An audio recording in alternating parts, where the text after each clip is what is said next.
सावध राहा. माझी अजूनही खात्री आहे, जरी निवडणूक 1 महिना पुढे गेली, 15 दिवस पुढे गेली, तरी लोकांच्या मनातला गद्दारांविषयीचा जो राग आहे तो इतका टोकदार आहे की यावेळी महायुतीचा पराभव होणारच, हे मी ठामपणे सांगतोय. आता या पराभवासाठी रणनीती काय बनवायची हे महाविकास आघाडीवर अवलंबून आहे. ते काय करतात, कोणती रणनीती बनवतात, काय जाहीरनामा बनवतात यावर अनेक गोष्टी अवलंबून राहतील. पण लोकभावना सांगायची तर 1 महिना निवडणूक पुढे जाऊनही महायुतीचा पराभव अटळ आहे, एवढंच मी तुम्हाला ठामपणे आज सांगू इच्छितो. मित्र, आज इथं आपण बोलणार आहोत निवडणूक आयोगाने जाहीर केलेल्या निवडणुकीच्या कार्यक्रमाबद्दल आणि त्यामागच्या राजकारणाबद्दल. मित्र, काल निवडणूक आयोगाने एक पत्रकार परिषद घेऊन अपेक्षेप्रमाणे महाराष्ट्र आणि झारखंडच्या निवडणुका पुढे ढकलल्या आहेत. आधीच्या कार्यक्रमाप्रमाणे अशी अपेक्षा होती की 4ही राज्यातल्या म्हणजे जम्मू आणि काश्मीर, हरियाणा, महाराष्ट्र आणि झारखंड या 4ही राज्यातल्या निवडणुका या दिवाळीपूर्वी होतील. पण तसं आता होणार नाही आहे. जम्मू काश्मीरची निवडणूक ही सप्टेंबरमध्ये 3 टप्प्यात होते. हरियाणाच्या निवडणुकीसाठी मतदान एकाच टप्प्यात म्हणजे 1 ऑक्टोबरला आहे. आणि जम्मू काश्मीर आणि हरियाणा या दोन्ही निवडणुकांचे निकाल हे 4 ऑक्टोबरला लागणार आहेत. याचा अर्थ स्पष्ट आहे की महाराष्ट्र आणि झारखंडची निवडणूक आयोगाने पुढे ढकललेली आहे. याबाबत महाविकास आघाडीने महाराष्ट्रातल्या आणि देशातल्या विरोधी पक्षांनी इंडिया आघाडीने नाराजी व्यक्त केली आहे. सत्ताधारी पक्षाच्या सोयीसाठी, महायुतीच्या सोयीसाठी निवडणूक आयोगाने महाराष्ट्रातली निवडणूक पुढे ढकलली आहे असं विरोधकांचं म्हणणं आहे. याबद्दल मोठ्या प्रमाणावर नाराजी व्यक्त करण्यात आलेली आहे. परंतु निवडणूक आयोगाचं जे स्पष्टीकरण आहे ते वेगळं आहे. काय म्हणतो निवडणूक आयोग बघा जरा, तुम्हाला पटतंय का? निवडणूक आयोग असं म्हणतो की आम्ही जम्मू काश्मीरची निवडणूक आधी घेतोय. हे बरोबर आहे. निवडणूक आयोगाने सुप्रीम कोर्टाला आश्वासन दिलं होतं की सप्टेंबर अखेरच्या आधी आम्ही जम्मू काश्मीरची निवडणूक घेऊ. त्याप्रमाणे त्यांनी सप्टेंबरमधल्या 3 तारखा जाहीर केलेल्या आहेत आणि त्यानंतर 4 ऑक्टोबरला निकाल लागणार आहे. जम्मू काश्मीर नंतर ते हरियाणातली निवडणूक घेणार आहेत. 1 ऑक्टोबरला मी मगाशी सांगितल्याप्रमाणे मतदान आहे. पण महाराष्ट्रासाठी ते असं कारण देत आहे, एक तर महाराष्ट्रात पाऊस खूप पडलेला आहे. दुसरी गोष्ट म्हणजे त्यानंतर महाराष्ट्रामध्ये एका पाठोपाठ एक सण आहेत. म्हणजे पहिल्यांदा गणेशोत्सव आहे, नंतर नवरात्रोत्सव येणार आहे, दिवाळी येणार आहे. सणाच्या दरम्यान निवडणुका होत नाहीत. त्यामुळे आम्हाला आता दिवाळीनंतर निवडणुका घ्याव्या लागतील असं निवडणूक आयुक्तांनी सूचित केलेलं आहे. हे कारण जरा तकलादू आहे. एक वेळ जम्मू काश्मीरचं कारण पटू शकतं. ते असं म्हणतात जम्मू काश्मीरची निवडणूक 10 वर्षांनी होते, तिथे सुरक्षा बळांची गरज आहे आणि म्हणून ती सुरक्षा बळं तिथेच राहावीत आणि महाराष्ट्राला कमी पडू नयेत म्हणून महाराष्ट्राची निवडणूक पुढे ढकलण्यात आली आहे. खरं तर हे अर्धवट पटण्यासारखं कारण आहे, हे पूर्ण पटण्यासारखं नाही. कारण देशामध्ये सुरक्षा बळं किती आहेत, त्यांची संख्या काय आहे हा आकडा उपलब्ध आहे. हे सगळं सुरक्षा बळ जे आहे ते काही जम्मू काश्मीरच्या निवडणुकीसाठी कामाला लागणार नाही आहे. त्यामुळे 4ही राज्यातल्या निवडणुका एकत्रितपणे घेणं हे आयोगाला अशक्य नव्हतं. पावसाचं कारण तर थोतांड आहे. याचं कारण पाऊस हा दरवर्षीच पडतो. यावर्षी पाऊस पडला, 2019ला पाऊस नव्हता, अशी काय परिस्थिती नाही. 2019ला हरियाणा आणि महाराष्ट्र या दोन्ही राज्यातल्या निवडणुका या एकत्रितपणे घेण्यात आल्या होत्या. मग यावर्षी का नाही? एवढा काय पाऊस पडला की निवडणुका हरियाणाच्या आधी आणि महाराष्ट्राच्या नंतर असं ठरवण्यात आलं? मी सैनिक बळांच्या ताकदीबद्दल, जम्मू काश्मीरला असलेल्या गरजेबद्दल सांगितलं. सणांचं कारणही खोटं आहे. याचं कारण सणसुद्धा दरवर्षी येतात. निवडणूक आयोगाने नीट जर प्लॅनिंग केलं असतं तर गणेशोत्सव, नवरात्र आणि दिवाळी या सणांचा मान राखूनही दिवाळी आधी निवडणुका घेता आल्या असत्या. निवडणूक आयोग थापा मारतोय असं माझं मत आहे. निवडणूक आयोग नेहमीप्रमाणे सत्ताधाऱ्यांच्या म्हणजे नरेंद्र मोदी आणि अमित शहांच्या दबावाखाली आहे. म्हणूनच महाराष्ट्रातल्या निवडणुका या पुढे ढकलण्यात आलेल्या आहे. महाराष्ट्रातले जे सत्ताधारी आहेत, जे महायुतीचं सरकार आहे, भारतीय जनता पक्ष, शिंदेंची शिवसेना आणि अजित पवारांची राष्ट्रवादी काँग्रेस यांचं जे लुटारू सरकार आहे, याला अधिक जीवनदान देण्यासाठी निवडणूक आयोगाने हा राजकीय खेळ केला आहे असा निरीक्षकांचा आरोप आहे. आणि त्या आरोपात तथ्य आहे असं मानायला जागा आहे. कारण निवडणूक आयोगाची विश्वासार्हता 28% खाली उतरलेली आहे. पूर्वीची विश्वासार्हता झालेली नाही. निवडणूक आयोग कायम मोदी शहांच्या सल्ल्यानुसार काम करतो, त्यांच्या दबावाखाली काम करतो असे आरोप झालेले आहेत. नरेंद्र मोदींनी कितीही प्रक्षोभक विधानं केली तरी त्यांच्यावर कारवाई केली जात नाही, हे लोकसभा निवडणुकीला दिसलेलं आहे. त्याप्रमाणे सत्ताधाऱ्यांचा आदेश घेऊनच निवडणूक आयोगाने या निवडणुका पुढे ढकलल्या असाव्यात असा आक्षेप जर कोणी घेतला तर त्यात काही गैर आहे असं मानता येणार नाही. बरं, एक गोष्ट की महाराष्ट्रातली विधानसभेची मुदत ही 26 नोव्हेंबरला संपते, म्हणजे महाराष्ट्रातली निवडणूक नोव्हेंबर मध्याला झाली तरी काही हरकत नसणार आहे. पण 2019ला जेव्हा भारतीय जनता पक्षाला वातावरण चांगलं होतं, भाजप शिवसेना युती जिंकेल याची खात्री होती, तेव्हा मात्र निवडणूक ही दिवाळीपूर्वी घेतली गेली होती. तेव्हा हरियाणा आणि महाराष्ट्र एकत्रितपणे घेतल्या गेल्या होत्या. हरियाणातही भाजपचा विजय झाला होता आणि महाराष्ट्रातही भाजप आणि सेनेला मिळून बहुमत मिळालं होतं 2019ला. मात्र सेना वेगळी झाल्यामुळे सगळा गोंधळ निर्माण झाला, हे लक्षात घ्या. म्हणजे जेव्हा भाजपला अनुकूल वातावरण असेल तेव्हा दिवाळीपूर्वी निवडणुका घेतल्या जातात, तेव्हा सणांचं कारण दिलं जात नाही, तेव्हा सुरक्षा बळांचं कारण दिलं जात नाही, तेव्हा पावसाचं कारण दिलं जात नाही. आता मात्र हे कारण दिलं जातं, हे अत्यंत संशयास्पद आहे. महाराष्ट्रात महायुतीचं जे सरकार आहे, ही जी 3 पाऱ्यांची शर्यत आहे ही जेमतेम चाललेली आहे, लक्षात घ्या. अत्यंत भ्रष्टाचारी असं हे सरकार आहे. या सरकारने 2.5 वर्षात थैल्या गोळा करण्याशिवाय, खोके गोळा करण्याशिवाय काहीही काम केलेलं नाही. लाडकी बहीण योजना आता आणली आहे म्हणून या युतीला असं वाटतंय की आपल्याला लोक मत देणार आहेत, तर तो त्यांचा भ्रम आहे. ही योजना आणून सुद्धा युतीला मतं पडतील याची खात्री स्वतः शिंदेनाही नाही, फडणवीसांनाही नाही, अजित पवारांना नाही. अजित पवार आणि शिंदेमध्ये स्पर्धा चालली आहे की ही योजना कुणाची आहे, कोणी श्रेय घ्यायचं. अजित पवारांनी गुलाबी रंग धारण केला तरी सुद्धा त्यांना लोक मतं देतील अशी खात्री नाही. शिंदेनी कितीही पैशाचा कार्यक्रम मांडला, पैशाचे इव्हेंट केले तरी सुद्धा त्यांना मतं मिळतील याची शाश्वती नाही. तुम्ही जर बघितलं असेल, शरद पवारांनी अमित शहांना प्रतिटोला मारल्यानंतर, तुम्ही तडीपार होतात याची आठवण दिल्यानंतर फडणवीसांचं तोंडही गप्प झालेलं आहे. चाललंय का महायुतीमध्ये? महायुती कितीही तमाशा करत असलं, महायुती कितीही प्रदर्शन करून, जाहिरातबाजी करून आपला प्रचार करत असलं तरी सुद्धा प्रत्यक्षात महायुतीच्या नेत्यांच्या मनात आणि त्यांच्या कार्यकर्त्यांच्या मनामध्ये आत्मविश्वास नाही, ही गोष्ट स्पष्ट आहे. म्हणूनच निवडणूक आयोगाने त्यांना अधिक वेळ मिळावा म्हणून ही निवडणूक पुढे ढकलली आहे, असा माझा ठाम आरोप आहे. महायुतीला मदत करण्याचं काम निवडणूक आयोग करतोय. जशी मदत त्यांनी शिवसेनेतल्या भांडणामध्ये आणि राष्ट्रवादीतल्या भांडणामध्ये शिंदेंच्या गटाला आणि अजित पवारांच्या गटाला केली. कोणताही अधिकार नसताना लेजिस्लेटिव्ह मेजॉरिटीला महत्त्व देऊन शिंदेंचा पक्ष खरा आणि अजित पवारांचा खरा असा निर्णय निवडणूक आयोगाने दिला. तिथेच निवडणूक आयोगाची विश्वासार्हता संपली. निवडणूक आयोग हा सरकारचा गुलाम आहे हे तिथेच सिद्ध झालं.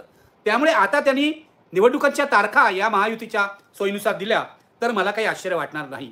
पण तारखा 15 दिवस 1 महिना पुढे गेल्यामुळे महायुतीला यश मिळेल याची शक्यता नाही. आता मी लाडकी बहीणचा उल्लेख केला. गेल्या 3 दिवसात लाडक्या बहिणीचे किती गोंधळ चाललेत बघा. सरकार मोठमोठे दावे करतोय की आम्ही 1 कोटी महिलांच्या घरात पैसे पोचवले, अमुक केलं. लाडकी बहीण आणि तिला पैसे देता देता काही पैसे तर लाडक्या भावांकडेही पोचलेत, असा गोंधळ आहे, लक्षात घ्या. काही ठिकाणी तर बँकांच्या अकाउंटमध्ये पैसे पोचले, 1,500-3,000 रुपये पोचले. मात्र बँकांनी परस्पर पैसे कापून या महिलांच्या हातामध्ये फार तर 1,000 रुपये ठेवलेले आहेत. असा सगळा सावळा गोंधळ चालू आहे, लक्षात घ्या. आणि पहिल्या उत्साहामध्ये काही पैसे दिले आहेत, दुसऱ्या उत्साहात पैसे मिळतील की नाही माहीत नाही. जर नोव्हेंबरच्या मध्याला निवडणूक होणार असेल तर त्याचा अर्थ आधी 1.5 महिना म्हणजे ऑक्टोबरच्या पहिल्या आठवड्यामध्ये किंवा दुसऱ्या आठवड्यामध्ये आचारसंहिता लागू होईल. म्हणजे या महायुतीला 1.5 ते 2 महिने अधिक मिळतील.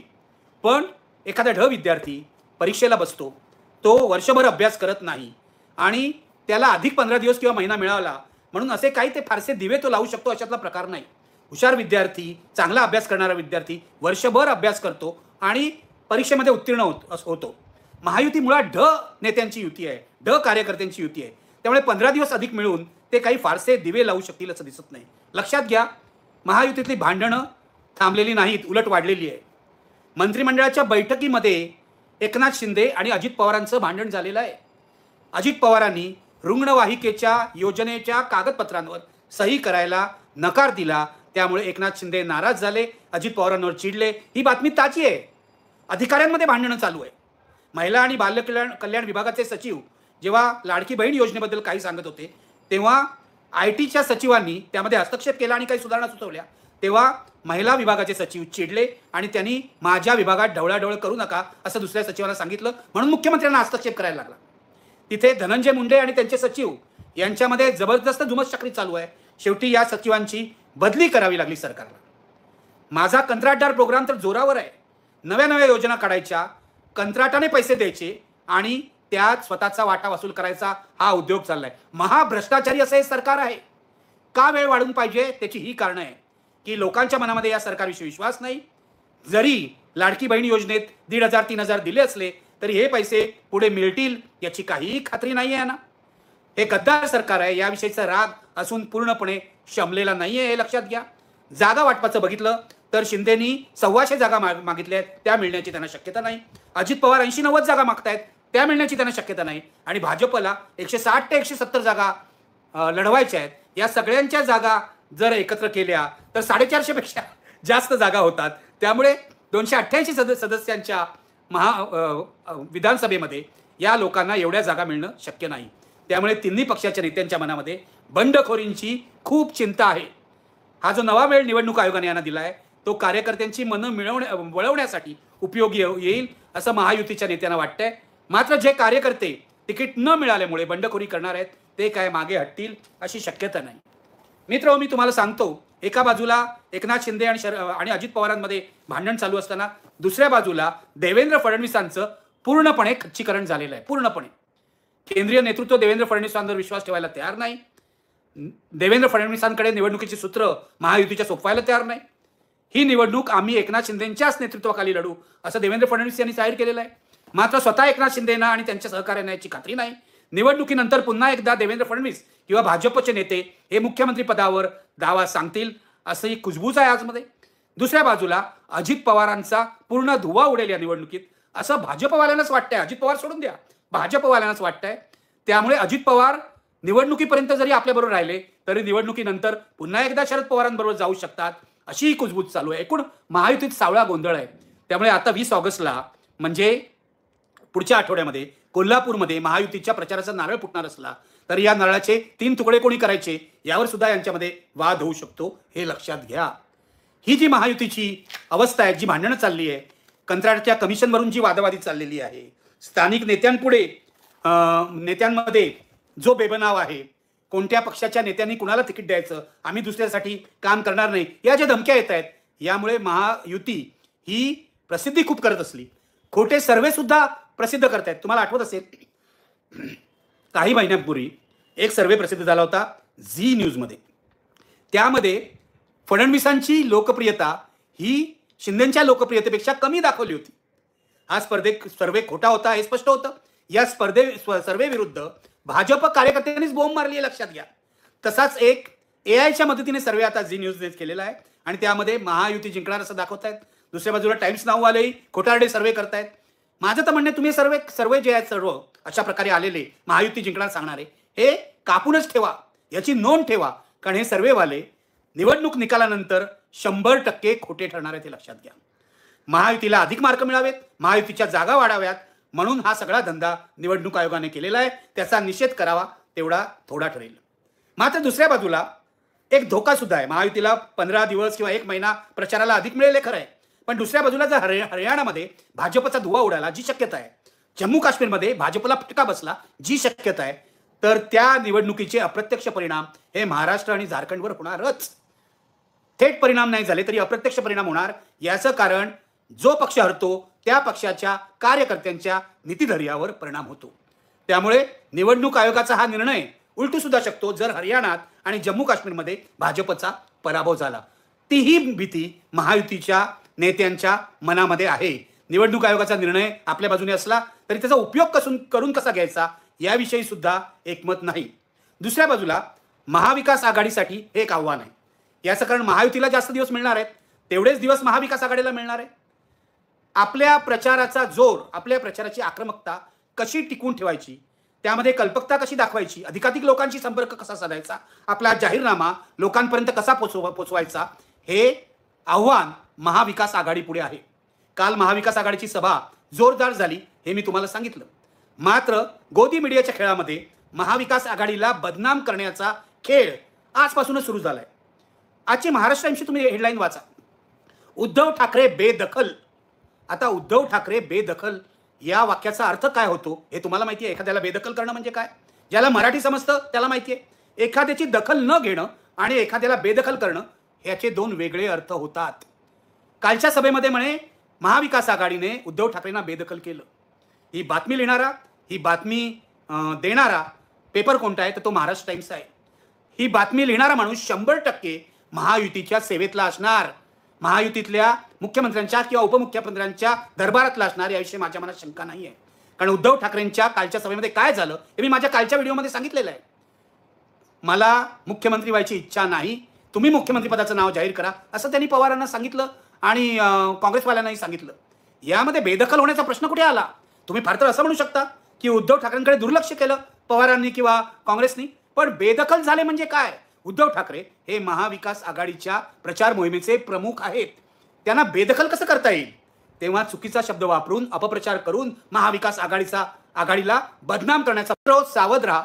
माझी अजूनही खात्री आहे, जरी निवडणूक 1 महिना पुढे गेली, 15 दिवस पुढे गेली, तरी लोकांच्या मनातला गद्दारांविषयीचा जो राग आहे तो इतका टोकदार आहे की यावेळी महायुतीचा पराभव होणारच, हे मी ठामपणे सांगतोय. आता या पराभवासाठी रणनीती काय बनवायची हे महाविकास आघाडीवर अवलंबून आहे. ते काय करतात, कोणती रणनीती बनवतात, काय जाहीरनामा बनवतात यावर अनेक गोष्टी अवलंबून राहतील. पण लोकभावना सांगायची तर 1 महिना निवडणूक पुढे जाऊनही महायुतीचा पराभव अटळ आहे, एवढंच मी तुम्हाला ठामपणे आज सांगू इच्छितो.